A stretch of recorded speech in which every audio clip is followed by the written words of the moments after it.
अचानक समोर कुणीतरी आल्याचा भास झाला आणि सुंदर वाटणारा हा प्रवास मात्र भीतीदायक ठरला. कसं काय ते पुढे सांगतेस. त्या अगोदर दर्शन घेऊन आम्ही निघालो आणि मस्त असा ब्रेक घेतला. छान नाश्ता, चहा घेतला आणि पुढे निघालो. सुंदर सुंदर व्ह्यूज एन्जॉय केले. परत ब्रेक घेतला. अंशुलचा हा ब्रेक मॅन्डेटरी असतो. तो थोडा वेळ खेळला की फ्रेश होतो आणि पुढचा प्रवास मात्र एन्जॉय करतो. त्याच्या खायप्यायची पण व्यवस्था केली. अंशुलने मस्त आईस्क्रीम खाल्लं आणि निघालो. आहोंना अचानक कुणीतरी समोर आल्यासारखं वाटलं, पण तसं काहीच नव्हतं. आम्ही आमच्या डेस्टिनेशनला छान पोहोचलो.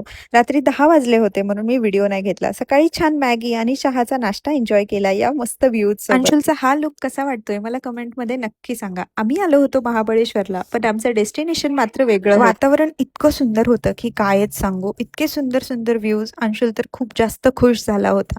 वेण्णा लेकवरती पोहोचलोत. ऊन पावसाचा खेळ मात्र चालूच होता. गरम गरम स्वीटकॉर्न एन्जॉय केलं. अंशुलला हॉर्सवरती बसायचं होतं.